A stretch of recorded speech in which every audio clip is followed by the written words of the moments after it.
Welcome to She Needs Grit. I'm your host, Samantha Varner, profit coach and founder of She Collective. I now run a successful coaching practice, and I'm here to share all that I've learned through my 14 plus years of experience in financial services, public relations, and profit coaching, so you can apply it to building or renovating your business. Profitable businesses are created with just 4 ingredients: grit, confidence, strategy, and simplicity. This podcast is a combination of conversations with gritty entrepreneurial women and no fluff ways to create profit in your business starting today. If you're ready, grab your caffeine and let's get started.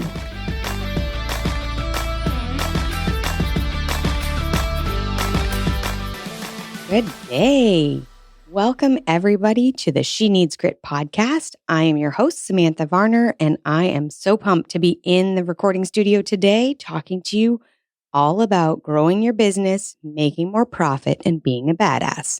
So I am really looking forward to today's topic. I think that we need more of this. I think as women, we need to be more of this. So let's dive right in. I'm going to talk to you today, and maybe as a little welcome to some of the new listeners that we have around here, I'm going to explain my philosophy around business and around coaching and what I see as my role in the podcast studio, coaching you from afar as you're driving your kids or folding laundry. Maybe you're working out. I'm not sure. But my goal is that you listen to this podcast and you walk away feeling something. Sometimes it's going to be, I want you to feel inspired. Sometimes it's going to be that I want you to feel motivated. Sometimes I want you encouraged. Sometimes I'm just going to kick you right in the butt and hopefully get you moving towards your goal if you've fallen a little bit off the path. Regardless, no matter what it is, I'm hoping that from my mouth to your ears, you are getting out of this podcast what you need to become a bigger profit maker in your business. So I want to talk about how I see the parallel of being a coach and how I like to be personal trained. Yeah, I know. Totally weird segue, right? But the other segue that I think works is I like to think of my coaching a little bit like how Gordon Ramsay runs his kitchen. Now, you guys already know I'm definitely a little bit sweary. I like to come across as no bullshit, gonna tell you like it is kind of person, right? And I think that's so critical. I am unapologetic. I'm not ever putting effort into hurting people's feelings or making them feel bad about themselves. But what I am going to do is I'm going to hold you accountable. And you need that. I need that. The best coaching sessions I have ever received are always the ones where I'm just a little bit pissed. Like, what? How did you think to say that to me? Couldn't you have done that a little nicer? I don't like being confronted with the things that are really hard. I need you to feel that too, right? Not all the time, but I need you to feel that too. Because that feeling is because we have our backup, because we know chances are they're right. Super annoying. In fact, I say with some frequency to my coach, you're kind of annoying when you say that because I don't always want to hear the thing I absolutely need to hear. And shortly thereafter, with a little reflection, I generally get my panties out of a knot and, move on. So I really think that women, business owners specifically, need to step into their voice. And that voice doesn't have to mimic my voice, right? It can be however you actually are as a human being, whatever you use as motivation, how you talk to people, how you encourage them, how you show up. Are you funny? Are you serious? Are you coming across very intellectual? It doesn't matter, right? Whoever you are is intrinsically excellent and we love it and we want more of it. Okay. So my goal with this podcast and in my coaching one-to-one, I want to make sure this year that I'm actually bringing that way more. I left corporate. So those of you who don't know, I was in public relations and marketing at an agency. And then I was in financial services, very much like by the time I left my corporate career, it was a very navy blue suit sort of environment. I spent some time at the bank, Yep, the bank. Did that feel like a good fit for me? No, it didn't. I left that corporate place for a reason. The first thing was, as you guys well know, I kept moving, right? I was in a different country, what felt like all of the time. I had 4 kiddos. I do have 4 kiddos, and my time and my flexibility are absolutely critical. They are critical for all the things I can plan for.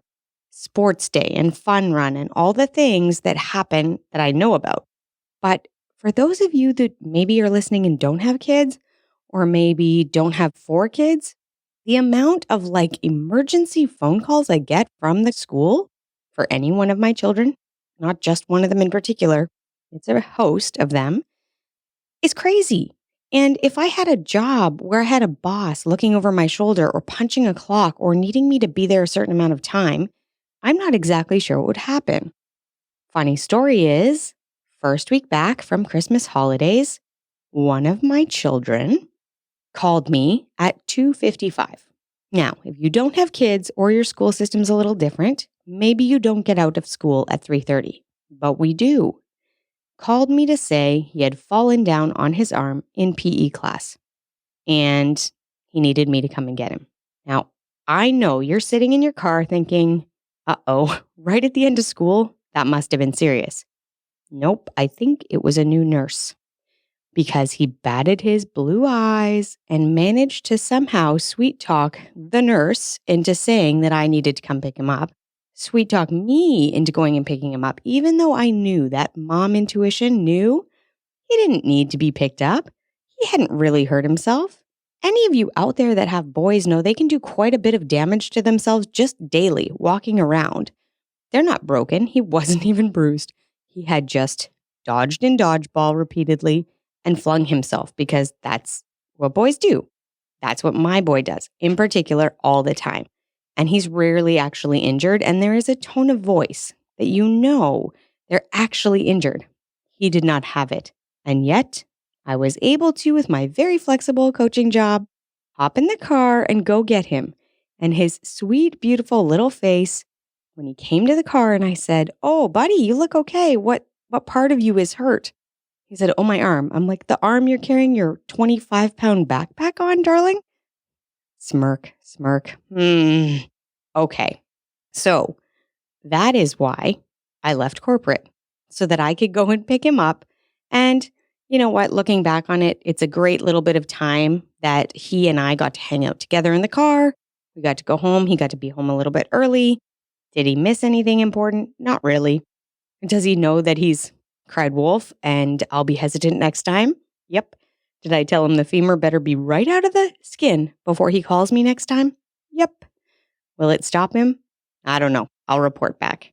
But that was a huge reason for me as to why I had to have a flexible job. That's why I started my own business. That's why I wanted to be an entrepreneur since I was just a kid. I'm sure that that exists for you as well.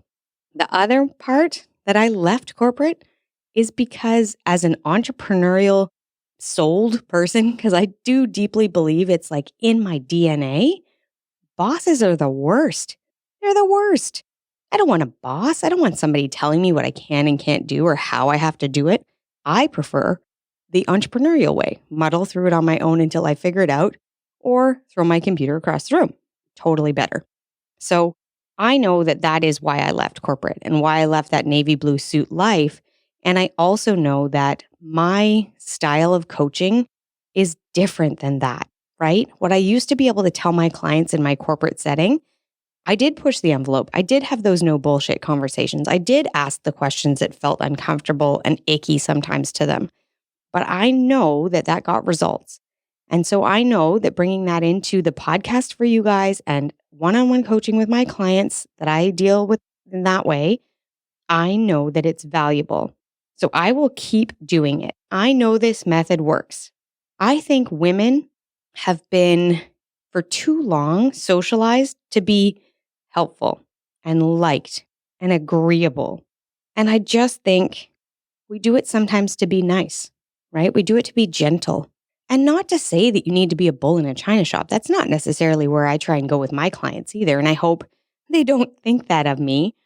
But I hope that what I am saying is inspiring and pushing at the same time in a way that gets them to action.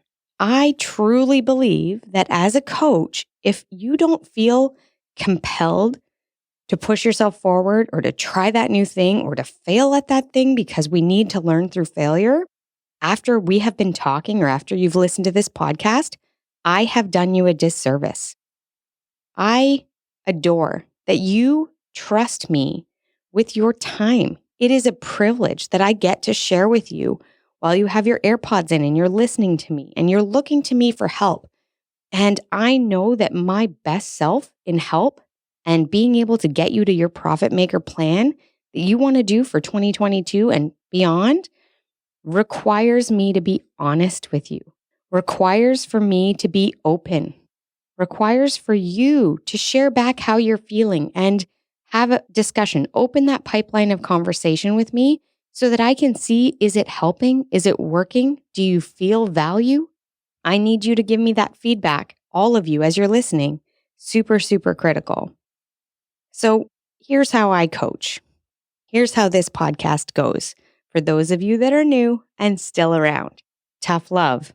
It's a thing. I don't mean it in parenting, but I do mean it in coaching. So if we're going to set up a plan and you're going to be wanting to do it because you're trying to achieve a goal, I am going to push you to do your best at that plan, to evaluate that plan, to deep dive within the confines of that plan and to see if it works. I am going to set up systems of accountability so that you don't get to chicken out when you feel like chickening out. We all need this in our lives because every single one of us has moments and days where it just feels easier to do the easy way. So I hope I hold space here for you to be accountable to yourself, and I will help you be accountable to yourself while you're working on it, okay? I need it for me. Don't get confused. Under no circumstances is any of the things that I talk to you guys about things that I have mastered, never will struggle with again, and have never had problems with. 97% of what I talk to you guys about is things that I have worked through in my business. I have worked through with my headspace. I have focused on from the perspective of being the person doing it. Now I'm able to step back, walk you down that path and help you avoid some of those pitfalls. So that's the plan. My big goal, this is the takeaway, guys, and I want you to respond back. I would love to hear response if this is what you're getting out of this podcast. If it's not what you're getting out of this podcast, that is okay. I open that discussion and I would love to hear it because I will pivot the content so that it delivers what I'm trying to deliver to you. So reach out to me by email, but here are the 4 things that I'm aiming to do for you. I want to empower you to make more money from your business, more profit in your business. That is what I want. I want to definitely hold space and belief for you while I'm pushing you to be uncomfortable and do the hard things. I hope that's happening for you. If you feel like you're a little coasty, then you need to push yourself harder. Or you need to find somebody who can push you harder, or you need to raise your hand and say, hey, Sam, I need you to push me harder. I'm here. I'll do it. I'm good. I also want to help you buff up your grit muscle and remind you that growth and wealth and goal achievement is in your future. You are capable of achieving it. Hell, you're right in the middle of achieving it. So I want to make sure that you have that. And then, of course, I want to remind you in a sweary and loving way that there's only one thing in your way. You're the thing in your way. And that doesn't feel good sometimes, but it's also something we need to acknowledge. So if you can dig deep and let us grow together, I'm hoping that this podcast will inspire you and motivate you and push you and kick your ass just a little right into being a profit maker for 2022. I can't ask more strongly for you to send a review or send me an email and tell me, are you getting what I'm trying to put out? I would love to hear. You can reach me at sam@shecollective.biz and I will reply back to you. I'm excited to hear if I'm hitting the mark or missing it completely. Either way is fine. Have a great day, and we will talk next week.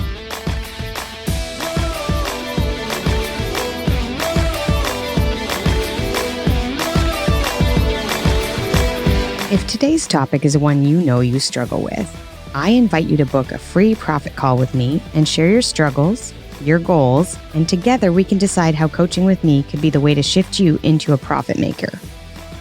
The best way to book this call is either go to Instagram at Samantha N. Varner, that's SamanthaNvarner, or go to https://bit.ly/free profit call and book your call today, and let's get you moving towards being a profit maker in your business.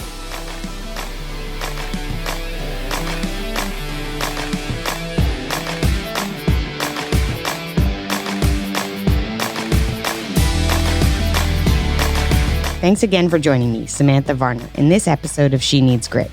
Let's talk shop again soon.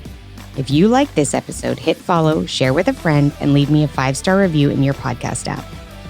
Every review means other gritty women just like you find the show and grow their profitable business today. I invite you to connect with me on Instagram at Samantha N. Varner, or just pop over to my site at shecollective.biz, and that's .biz with a Z or a Z if you happen to be in Canada. I'll be back next week with more so you can create confidence, clients, and cash in your business with simple strategy and none of the drama.